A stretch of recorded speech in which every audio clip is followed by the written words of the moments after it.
Place à la lecture dans Il était une fois un livre. Voir la mer, donc il s'est fait nommer en Bretagne, il était l'instituteur de ça. Avec Nathalie Ramage sur Fréquence 8. Bonjour à tous et à toutes.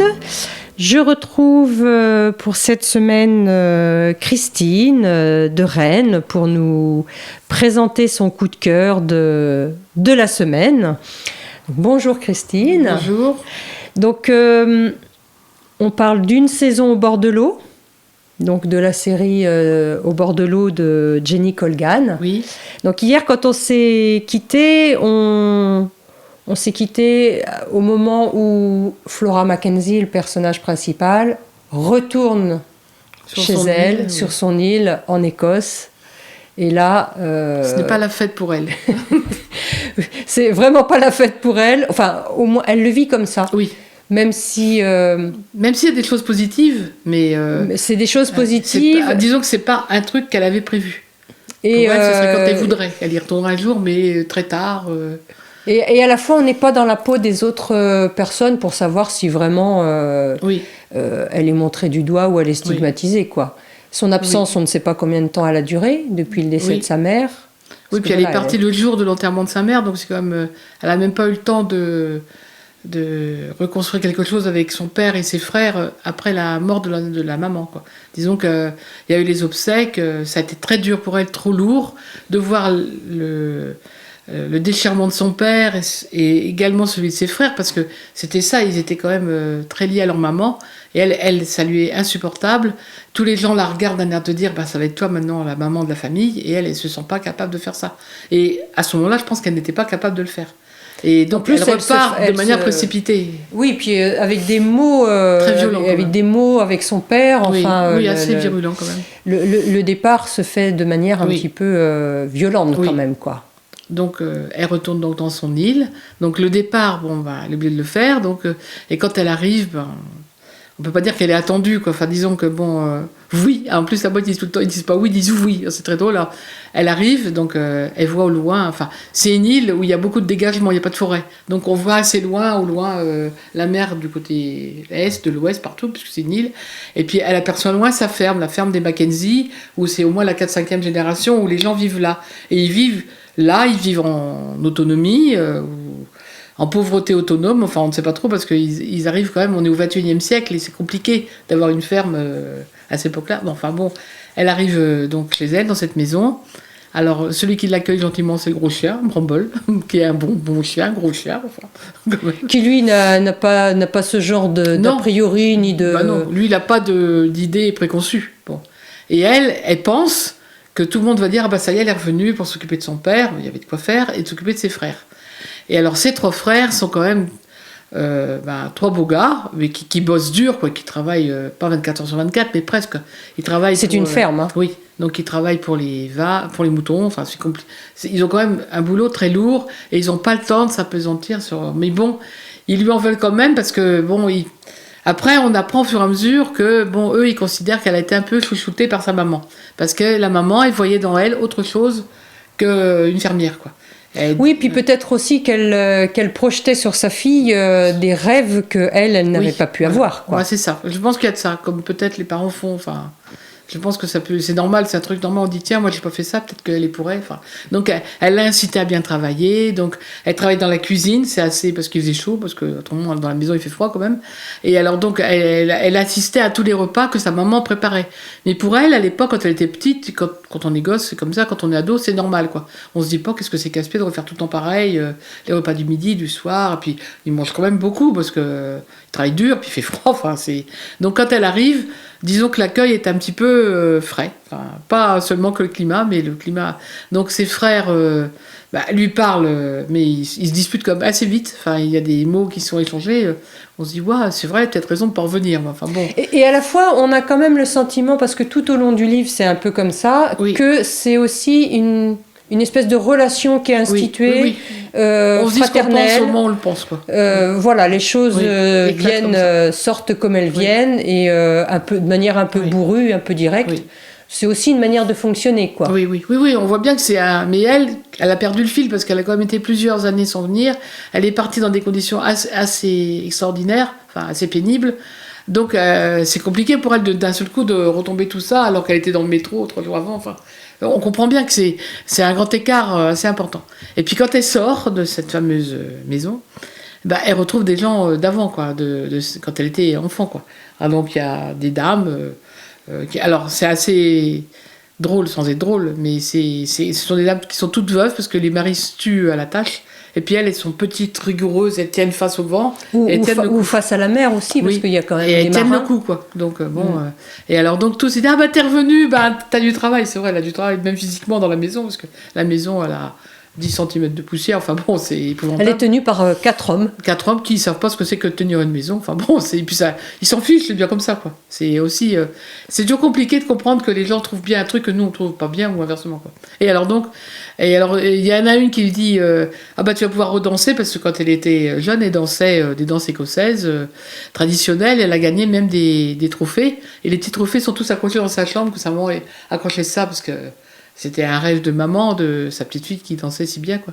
Elle dit, oh bah non, en plus, elle s'est un tout petit peu arrondie. Alors, je sais pas ce qu'ils appellent un petit peu arrondie, parce que bon, elle a quand même un physique assez... Oui, je dirais filiforme, quoi. Oui, c'est ça. Et donc, elle lui semble. dit, alors, la dame, prof de danse, très délicate, elle dit, tu dois plus rentrer dans tes costumes de danse. Alors, elle commence à se dire, bon, ça commence à bien faire. C'est vrai que c'est lourd un peu, quoi. Et puis bon, alors, elle retrouve sa meilleure amie qui est devenue... Alors, c'est assez touchant parce que c'est mon métier. Sa meilleure amie est devenue instite. Elle a tout fait pour être instite sur son île. Et parce qu'elle veut que son île vive. C'est ça ce que j'aime bien dans ce livre-là, c'est ce côté faire durer quelque chose qui est en fin de vie, parce que c'est compliqué. Et alors donc, elle est même devenue directrice d'école. Donc bon, il y a 2 classes, c'est pas non plus énorme. Mais ce qu'elle a du mal, c'est à garder les jeunes qui ont entre 25 et 40 ans. Oui, et qui ont tous des rêves comme Flora, de grandes villes, oui. d'aller vivre ailleurs. Ou n'importe où. Enfin, bon.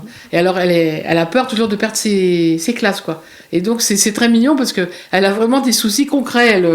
Je voudrais bien la famille à tel, mais ils s'en vont. Enfin bon, c'est compliqué. Et puis elle aime son métier d'instit, ça se voit. Puis alors elle a les petits, elle, comme classe. Et puis il y a elle a juste une collègue qui a les grands, quoi. Donc il y a pas. C'est vrai que c'est vraiment typique des problématiques que peuvent rencontrer soit les villages centre-Bretagne, par exemple, ou les endroits comme ça où les conditions de vie sont quand même pas. Bah non.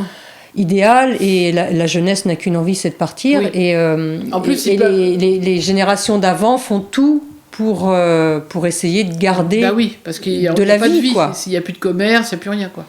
Donc c'est assez touchant, ce côté-là, ce côté. Puis elles sont contentes de se retrouver, les 2 amies. On voit que c'est des amies d'enfance. Et l'autre s'appelle Lorna, la jeune femme. Et alors pour elle a toujours été par rapport au frère, la copine de la petite sœur. Alors donc elle n'existait pas en tant que fille ou en tant que femme. Elle était la copine de leur petite sœur. Bon, c'est une fille, quoi. Mais même si peut-être on peut imaginer qu'elle aurait peut-être aimé un des frères, bon, c'était pas possible, quoi, parce que pour eux, c'était comme leur petite sœur, quoi. C'était la 2e petite sœur. Enfin, c'était une façon d'être. Ce qu'on comprend bien, parce que quand on vit toujours avec des gens, on les imagine pas comme des... On les imagine comme des gens qu'on côtoie, enfin bon, pas comme le ballet quand même, mais bon. Et alors, un des frères, quand même, c'est le seul qui a tenté le coup de se marier. Donc il s'est marié avec une dame qui n'a rien d'extraordinaire, enfin, bon, dans le temps actuel. Et il a eu une petite fille qui vaut son pesant d'or, qui s'appelle Agotte, et qui est vraiment très très marrante. Alors elle est petite, donc elle parle comme elle peut. Alors elle dit Tata Flora, parce qu'elle est super contente de retrouver sa tante, puis toute fille, quoi. Parce qu'elle est quand même la seule petite fille, puisque le frère... Dans ce monde d'hommes. Voilà. Et alors la jeune femme qu'il a épousée, elle est tombée amoureuse de Mur, mais juste pour des vacances, quoi, pas pour toute sa vie. Elle a pas tenu le coup de vivre dans un endroit aussi isolé, dans le froid. On voit des phoques, c'est très beau, même des fois des baleines, mais bon, ça fait pas sa vie, quoi. Et donc ils se sont séparés. Et oui, puis ça supposait aussi vivre avec les frères, avec le compliqué. père. Entretenir la maison, tout ça, c'est quand même assez compliqué. C'est quand même pas facile. Et alors donc... C'est pas forcément une vie qui fait rêver une jeune mariée, quoi. Non, c'est ça, voilà. Et donc finalement, en plus, elle a des parents, cette jeune femme, qui disent, on va la récupérer, donc ils expliquent pas trop, je pense qu'ils n'ont rien fait pour que ça marche bien, mais c'est pas leur rôle non plus. On ne doit pas jouer le rôle, on fait pas la vie à la part de ses enfants. Et alors donc, ils se sont séparés, et alors, comme elle vit sur l'île principale, alors elle va mettre sa petite fille à l'école là-bas, quoi. Alors, Lorna, l'instit, elle dit quand même, c'est dommage. Et débrouille-toi pour avoir Agotte. Alors, l'autre, elle vient de débarquer avec tous ses problèmes. Et il faut qu'elle trouve des solutions où elle n'a pas encore les problèmes, puisqu'elle ne rencontre jamais son futur client. C'est ça qui est assez rigolo dans l'histoire. On voit bien l'ambiguïté des relations quand même. Alors elle voit toute la journée ses frères avec une maison, c'est plus du désordre, c'est carrément... c'est abandonné, quoi. Ils ne savent pas que ça existe, un bel et une pelle. Ils font jamais la vaisselle. Enfin bon, c'est quand même assez compliqué. Alors, ils doivent faire la vaisselle quand ils n'ont plus de vaisselle, quoi. Enfin, on suppose que c'est ça, quoi. Et alors donc... en fait, c'est suggéré. Oui, voilà, c'est ça. Parce que moi, à un moment, elle s'y prend quand même. Elle se met dans la cuisine. Alors, elle met des bottes et tout, parce que bon... Alors, elle nettoie toute la vaisselle, ce qui lui passe un certain temps quand même, parce que c'est récuré. Il y a de la nourriture qui reste dedans. Enfin, c'est quand même assez pénible. Et tout ça, en ce moment, elle pense. Parce qu'elle ne se voyait pas faire ça, quoi, dans sa vie, quoi.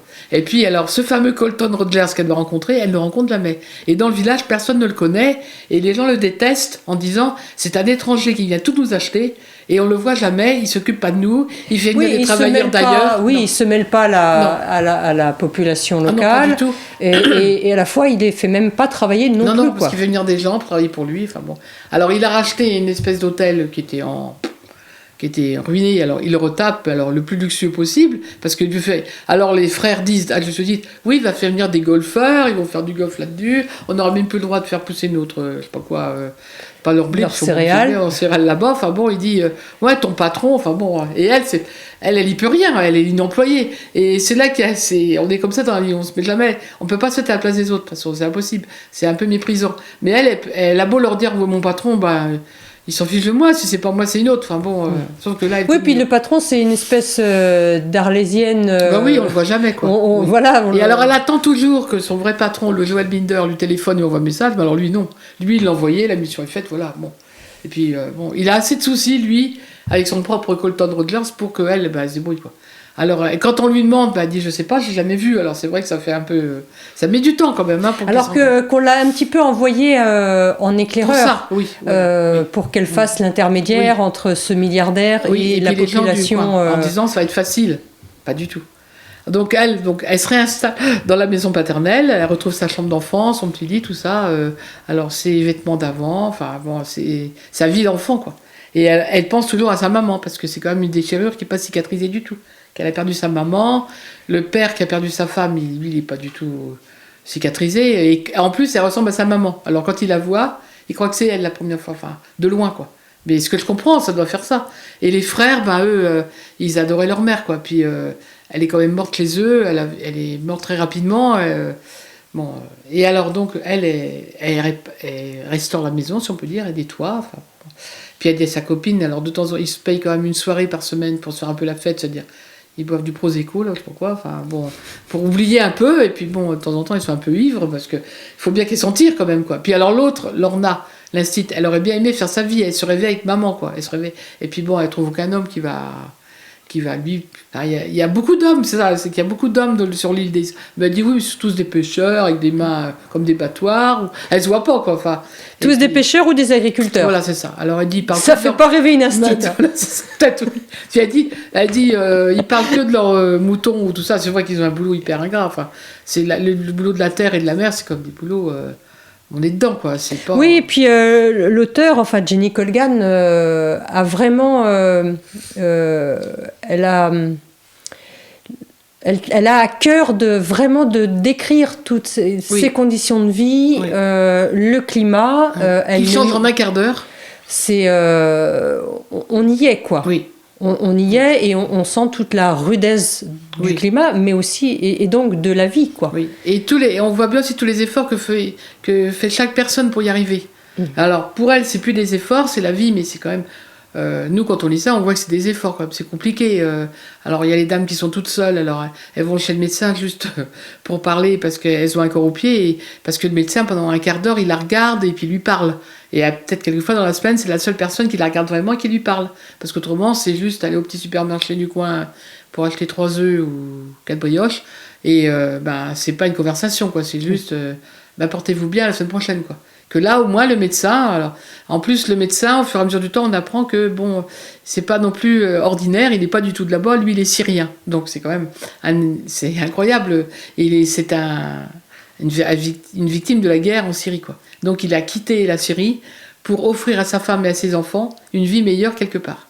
Donc, il a fait ce qu'on appelait les boat people d'antan, c'est-à-dire il est parti sur un bateau, il a failli y rester, il a été terrorisé par les gardes, enfin bon, il est arrivé en Angleterre, on n'explique pas trop comment, et il a appris l'anglais, et c'est quand même quelque chose de très important. Puis c'est quand même un médecin, donc c'est quelqu'un quand même qui est d'un milieu intellectuellement, disons qu'il est à la hauteur, quoi. Et donc, après avoir passé beaucoup de mois dans des camps un peu partout en Angleterre, on lui propose d'être médecin à Mur. Et lui, il dit oui, sans savoir ce que c'est Mur. Et bon.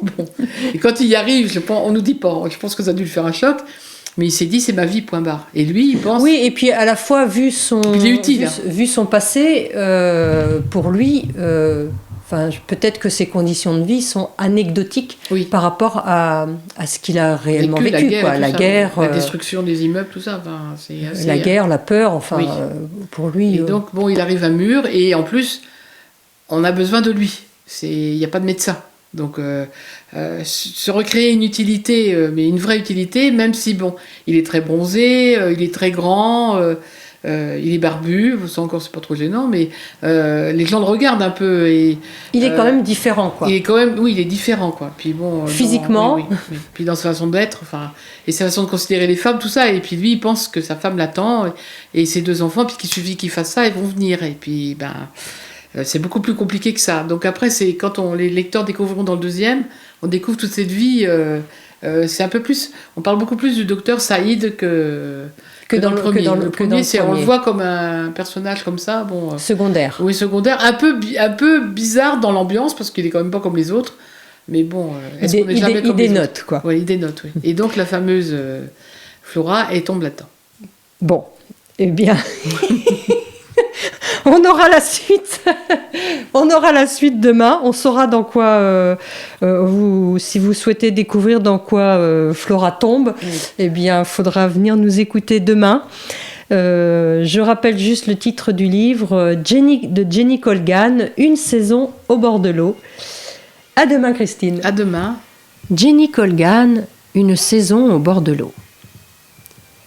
La météo avait annoncé du mauvais temps. Mais une courte averse avait chassé tous les nuages. C'était bizarre, mais ça arrivait. L'île principale du Royaume-Uni, jusqu'à Londres, était froide et grise. Mais la perturbation les épargnait, les laissant sous un soleil éclatant. Pas un temps à se baigner, mais à rester assis dehors, oui, au soleil avec un pull. Ça peut pas être aussi terrible que ça par un temps pareil, ajouta-t-elle. Je sais, répondit Flora. Désolée, c'est juste... tu sais... Oui. Lorna avait aussi perdu sa mère. Être avec quelqu'un qui comprenait était parfois suffisant, se disait Flora. Comment va ton père ? À chier. Le mien aussi. Flora en voyant valser un caillou. Ah ! Tu sais, quand ils m'ont dit que je devais venir ici pour le travail, sans blague, j'en ai eu des nœuds dans l'estomac. J'étais si stressée, parce que j'y pense tout le temps. Du coup, je deviens un vrai rabat-joie, je déteste ça. Je déteste faire ma mauvaise tête comme ça. Je suis sûre que je suis fun comme fille. Je suis sûre que je l'étais. Pour être honnête, t'as toujours été plutôt casse-pied, la taquina Lorna avec un sourire. La ferme. Bref, c'est normal, tu sais, c'est normal d'avoir de la peine. Il faut passer par là. C'est une période d'adaptation. Flora poussa un soupir. J'aime ma vie à Londres. Je suis trop occupée pour avoir de la peine. Je la vois pas partout autour de moi, j'ai pas pensé à elle ou à être interrogée à son sujet. Elles étaient arrivées au Harbour's Rest, qu'une grande Islandaise nommée Ingebrigt dirigeait. Sa clientèle étant principalement composée de touristes, elle ne jugeait pas utile d'être aux petits soins pour elle et nettoyait les couverts en conséquence. Les 2 filles commandèrent du café et s'installèrent dans la salle miteuse. Lorna regarda son amie. « C'est vraiment si horrible d'être de retour ? Je veux dire, on est nombreux à vivre ici à l'année. C'est sympa, c'est très bien comme ça. Certains d'entre nous aiment ça. » Flora remua son café. « Une mousse légèrement grise se forma à la surface à cause du lait en poudre. « Je sais, » répondit-elle. « Je sous-entends pas que je suis différente ni spéciale. Ta mère pensait que tu l'étais. Toutes les mères pensent ça. Pas comme la tienne. Oh, Flora a fait ci, Flora a eu telle note à ses examens. Elle a toujours voulu plus pour toi. » Lorna marqua une pause. « T'es heureuse là-bas ?» « On aurait dû avoir cette conversation un soir, » commenta Flora en haussant les épaules, « avec du vin au lieu de ce truc-là. Je partagerais bien une brioche à la crème anglaise avec toi. On devrait peut-être la demander sans assiette, non ? Vu la propreté de la vaisselle, ce serait sans doute moins risqué. » Une fois la brioche partagée, Flora reprit le fil de ses pensées. « J'avais l'impression de ne pas être à ma place ici. Et puis je suis partie et je ne suis pas à ma place là-bas non plus. Alors je ne sais pas. Pourquoi c'est si facile pour toi ? » « Ah !» fit Lorna. Elle avait toujours aimé enseigner. Elle avait suivi une formation d'enseignante sur l'île principale et avait passé un super moment, mais avait été absolument ravie de revenir à la maison où vivaient sa famille et ses amis, finissant par devenir directrice de la petite école primaire de l'île, même si, à vrai dire, il n'y avait pas beaucoup de concurrence pour cette minuscule affectation. Ses effectifs en baisse la préoccupaient, et elle aurait aimé rencontrer un homme bien, mais à part ça... Oui, admit-elle, ça va pas mal. C'est juste que parfois, j'ai l'impression d'être à ma place nulle part. Fit Lorna en se levant. Flora la suivit docilement à l'extérieur jusqu'au bout du port. « Regarde !» Flora ne comprenait pas ce qu'elle voulait dire. C'était la même chose que d'habitude, non ? Les mêmes vagues qui se brisaient contre les murs du port, les mêmes bateaux qui dansaient sur l'eau, les mêmes mouettes qui rôdaient en criant autour des poubelles, les mêmes maisons colorées et derrière le cap, les fermes et les usines de transformation du poisson. Ouais, c'est la même chose que d'habitude. Non, s'écria Lorna, regarde les nuages filés dans le ciel. Tu vois quoi du ciel à Londres ? Quand j'y suis allée, tout ce que je voyais, c'était des immeubles et encore des immeubles et des pigeons. Et c'est à peu près tout. Respire, ajouta Lorna en grimpant sur le muret. L'air était frais et pur et légèrement salé. Le vent lui fouettait les cheveux. Savoure ! La dernière fois que je suis allée en ville, j'ai cru que j'allais étouffer à cause des gaz d'échappement. C'est génial ici. T'es barge, sérieux ? Répondit Flora en souriant de toutes ses dents. Respire ! Il y a si peu d'endroits sur Terre où on peut respirer comme ça. C'est l'air le plus frais du monde. Inspire-le. Tes cours de yoga à la con, tu peux te les mettre où je pense. Il n'y a rien de mieux que ça. Flora riait carrément maintenant. Sans deck, poursuivit Lorna en avançant d'un pas chancelant sur le mur.